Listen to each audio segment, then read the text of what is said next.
ইসলাম আজকে ক্ষতিগ্রস্ত, ইসলাম আজকে প্রতিষ্ঠিত নাই। কারণ এই দেশের হিন্দু আর কয়জন, বৌদ্ধ আর কয়জন, খ্রিস্টান কয়জন? 90% মুসলমান। তার মাঝে যদি 51% মুসলমান কোরআনের আইনের পক্ষে থাকতো, বাংলার জমিনে কোরআনের আলোকে দেশ চলত। আমার কোরআনের আলোকে দেশ চালানো এটা বাধ্যতামূলক ফরজ। আল্লাহ তাআলা কোরআনের আলোকে দেশ চালানোর জন্য, সমাজ চালানোর জন্য, ব্যক্তি চালানোর জন্য কোরআন নাজিল করেছেন। শুধুমাত্র তেলাওয়াত করে করে সুমু খাওয়ার জন্য কোরআন নাজিল করেন নাই। আপনারা সবাই জানেন বন্ধু, আপনাদের এই কাপাসিয়া থানায়, থানাতে মদ আছে না নাই? মদ আছে না নাই? সুদ আছে না নাই? জুয়া আছে না নাই? এখন বলুন তো, ওয়াজ করলে মদ বন্ধ হবে? কেমনে বন্ধ হবে?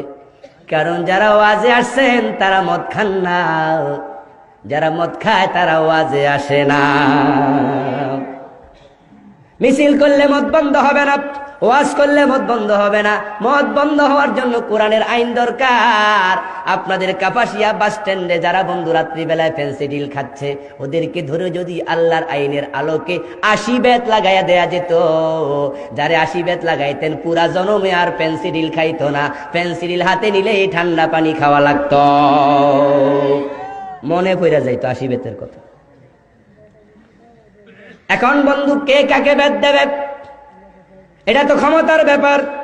তাই তো রাসূলুল্লাহ আলাইহিস সালামকে আমার আল্লাহ বলেন, ওয়া ইযা কিলা লাহুম তাআলাউ ইলা মা আনজালাল্লাহু ওয়া ইলার রাসূল রাআইতাল মুনাফিকিনা ইয়াসুদ্দুনা আনকা সুদুদা। হ্যাঁ নবী, আপনার উম্মতের মাঝে কিছু লোক থাকবে মুনাফিক। ওই মুনাফিক গুলাকে আপনি যখন বলবেন আসো কোরআনের দিকে, আসো হাদিসের দিকে, কোরআন দিয়া সমাজ চালাই, কোরআন দিয়া দেশ চালাই, তখন তারা বলবে এত ঝামেলায় আমি নাই। এমন লোক আছে না নাই? ও বন্ধু, আপনারা বলুন তো, এত দামি কোরআন এটা শুধুমাত্র মসজিদের ভিতরে থাকবে, বঙ্গভবনে যাওয়া দরকার আছে না নাই? এই কোরআন সচিবালয়ে যাওয়া দরকার আছে না নাই? সংসদ ভবনে যাওয়া দরকার আছে না নাই? ডিসি অফিসে যাওয়া দরকার আছে না নাই? টিউন অফিসে যাওয়া দরকার আছে না নাই? কোরআন যদি আজকে থাকতো সংসদ ভবনে বন্ধু, তাহলে ঘরে ঘরে বড় বড় আলেম পাওয়া যেত। কেমনে পাওয়া যেত শোনেন।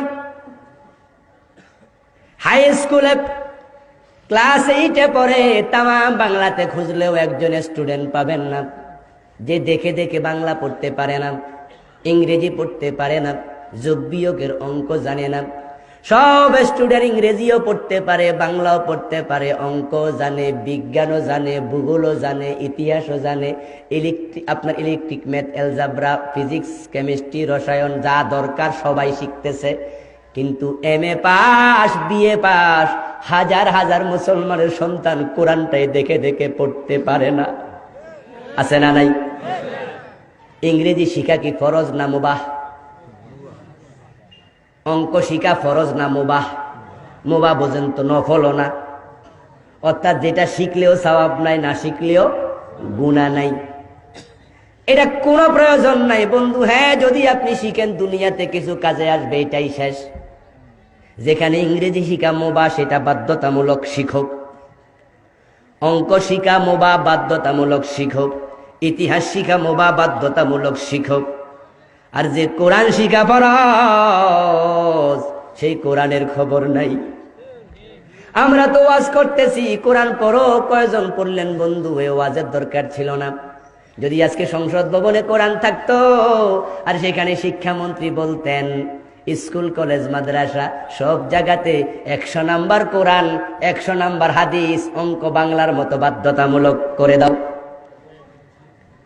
যদি আমাদের স্কুলগুলাতে, কলেজগুলাতে, ইউনিভার্সিটিগুলাতে 100 নাম্বার কোরআন থাকতো, 100 নাম্বার হাদিস থাকতো, তাহলে বাংলাদেশের প্রতিটা ঘরে ঘরে আপনার সন্তান মেডিকেলে পড়ে ডাক্তার হতো, সাথে সাথে কোরআনের আলেম হতো, ইঞ্জিনিয়ারিং পড়ে ইঞ্জিনিয়ার হতো, সাথে সাথে কোরআনের আলেম হতো, ইউনিভার্সিটি পড়িতে প্রফেসর হতো, সাথে সাথে কোরআনের আলেম হতো। বাংলার ঘরে ঘরে কোরআনের বড় বড় আলেম পাওয়া যেত। মুসলমান ভাইয়েরা, এই জন্য কোরআনের পক্ষে থাকবেন। যারা মুনাফিক তারা কোরআনের আইনের বিরোধিতা করে। ও বন্ধু, যেই সমাজে কোরআনের আইন থাকে না সেই সমাজে কোরআনের আইনের জায়গায় শয়তানের আইন প্রতিষ্ঠিত হয়ে যায়। আরেকটি ব্যাপার হলো বন্ধু, মুনাফিকরা ভালো মানুষদেরকে দেখলে টিটকারি দেয়। কি করে? চোখ টিপ দেয়, আস্তে করে দেখলে কয়া দে রাজাকার যাইতেছে রে। দাড়ি রাখছে বন্ধু, কোনদিন মাদ্রাসায় পড়ে নাই, দাড়ি রাখছে শুধু। ফার্ম গেটে আমার মাদ্রাসার সামনে হোটেল বয়, তার কলিগরা তাকে ডাকে ও মোল্লা, ও মোল্লা এদিকে। আমি তাকে আস্তে করে ডেকে বললাম, তোমারে মোল্লা বলে কেন? মাদ্রাসায় পড়ছো নাকি? মৌলবী বলা দরকার। সে জায়গায় হয়তো একটু তিরস্কার করে মোল্লা কইতাছে। আমি ভাবছি হয়তো মাদ্রাসায় পড়ছে 2-4 ক্লাস। আস্তে করে ডেকে জিজ্ঞাসা করলাম, মাদ্রাসায় পড়ছো নাকি? তখন বলে, না হুজুর। মোল্লা কয় কেন? দাড়ি রাখছি তাই। ও ভাইরা আমার, মুখে দাড়ি দেখলে তিরস্কার করে, মাথায় টুপি দেখলে জঙ্গি মনে করে, পাঞ্জাবি গায়ে দিলে আলবাদার রাজাকার বলে। ঠিক না বেঠা? যারা আলেমদেরকে দেখলে তোমার তিরস্কার লাগে, অ্যালার্জির চুলকানির মতো চুলকানি উঠে যায়। বন্ধু ভালো করে শোনো, মুমিনের তালিকায় তোমার নাম থাকবে না, মুনাফিকের তালিকায় চলে যাবে। কারণ দাড়িওয়ালা টুপিওয়ালা বন্ধু, এই মানুষগুলো দেখতে রাসূলের মতো। রাসূলুল্লাহ আলাইহিস সালামের দাড়ি আছে না নাই? আল্লাহর হাবিবের টুপি আছে না নাই? আল্লাহর হাবিবের পাঞ্জাবি আছে না নাই? তাহলে দাড়িওয়ালা টুপিওয়ালা আলেম এবং রাসূল তো এক কাতারের। উনাকে দেখতে তো সারের মতো লাগবে না, আলেমের মতোই লাগবে। কবরে যখন তোমাকে 3 নাম্বার প্রশ্ন করা হবে, ইমানের মান ওমান হাজার রাজুল আল্লাযী বুইসা ফীকুম, প্রশ্ন করা হবে ওমান নবিয়ুকা, তোমার নবীকে তুমি সামনে দেখবে। দাড়িওয়ালা টুপিওয়ালা দেখলে দুনিয়াতে যদি তোমার কাছে রাজাকার আলবদর জঙ্গি এইটা তোমার কাছে মনে হতো, ও মিয়া, বিশ্ব নবীকে কবরে দেখার পরেও তুমি চিনতে পারবে না, তোমার কাছে তাই মনে হবে। তোমার কপাল পোড়া। আর আল্লাহর হাবিবকে দেখে পরিচিত হতে চাও, 3 নম্বর প্রশ্নের জবাব দিতে যদি চাও, তাহলে এমন ভাবে জীবন গঠন করো, আলেম দেখলে মহব্বত যেন জাগে, বুকে জড়াইয়া ধরতে মন চায়, তাকে দেখলে মনে আপ্লুত আসে, মনটা নরম হয়ে যায়। তাহলে কিয়ামতের দিন আল্লাহর নবীর সুপারিশ নসিব হয়ে যাবে এবং কবরে আল্লাহর নবীকে দেখলে তোমার আপন মনে হবে। কিন্তু এই দেশে এমন কিছু লোক আছে বন্ধু, তাদের কপাল খারাপ, হুজুর দেখলেই কেমন কেমন শুরু করে দেয়। আছে না নাই? গাড়িতে এখানে সেখানে। ও বন্ধু, কত জায়গায় যে কত তিরস্কারের মুখোমুখি হই। গাড়ির হেল্পার সুপারভাইজার টাকা নিতে আস, হেতের বয়স হইব আমার চেয়ে 10 বছর বেশি, তারপরও কয় আঙ্কেল টাকা দেন। হেতা আমার চেয়ে অনেক বড়, তারপরও আঙ্কেল, কারণ হে দাড়ি কামাইয়া ইয়ং হয়েছে, আমি দাড়ি রেখে আঙ্কেল হয়েছি। এমন আছে না নাই? মানে একটু চান্স পাইলে একটু খোঁচা দিয়ে।